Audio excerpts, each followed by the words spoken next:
Hi, welcome. This video is all about how sugar may be worsening your menopause symptoms and sabotaging your weight loss.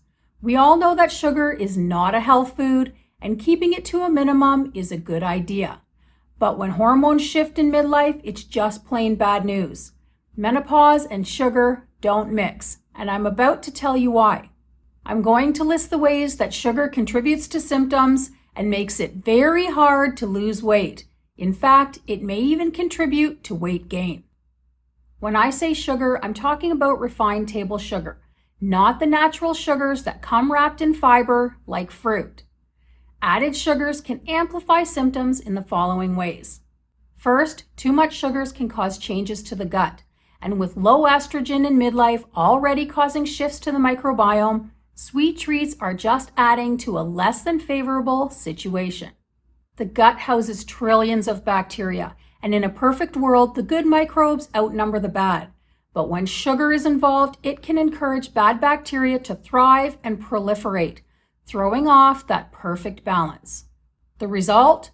Mood changes, brain fog, skin issues, insomnia, digestive problems, fatigue, allergies, nutrient deficiencies, and hormone imbalance.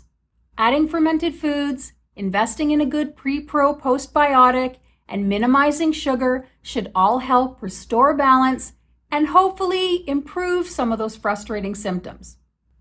Next, sugar is inflammatory and can contribute to body-wide aches and pains, as well as hot flashes and night sweats. And if that inflammation is chronic, you can add mood disorders, muscle weakness, headaches, digestive issues, skin problems, brain fog, and memory issues to the list of possible symptoms. Sugar is tasty and we are human, so a treat now and then is fine.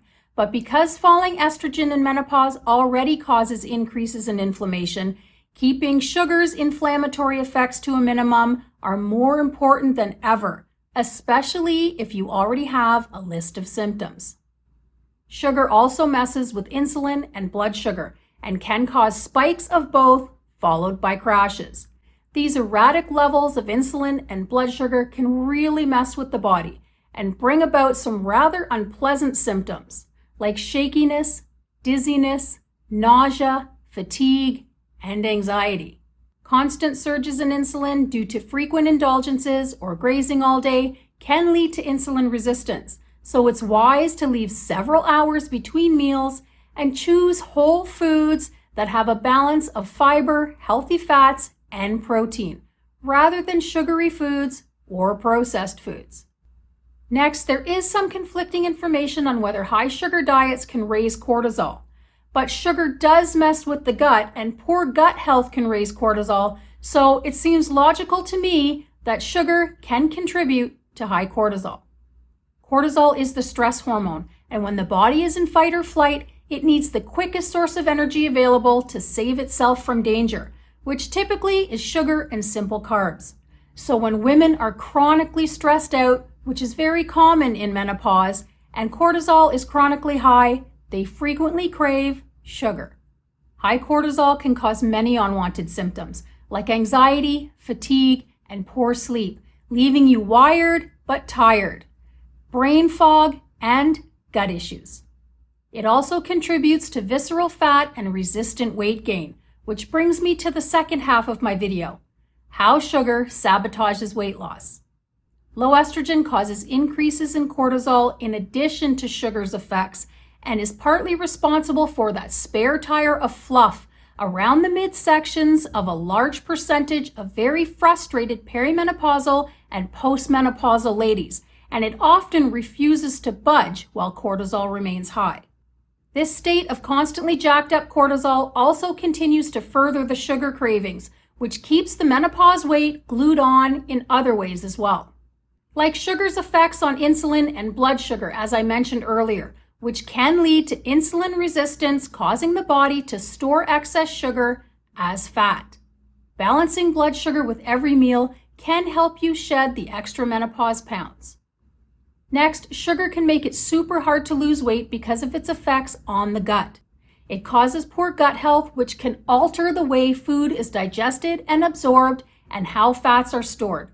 It contributes to high cortisol, which I touched on earlier, and it can mess with your hunger and satiety hormones. Also, sugar is simply empty calories with little to no nutrition that can very easily send you over your daily calorie limit if you're eating regular meals as well. The body craves sugar, but it also desires nutrition. So if you're eating a lot of sugar but not nourishing the body properly, it will crave proper food and sugar, and you may overeat. I'm sure there are other ways that sugar aggravates symptoms and impedes weight loss that didn't come to mind. If you think of something that I missed, include it in the comments. I enjoy sweets, and I do sneak a goodie here and there. But if cutting out most of the sugar makes me feel great, it's worth it to me. I wish you all health, happiness, and peace of body and mind, and I will see you all in the next video. Bye for now.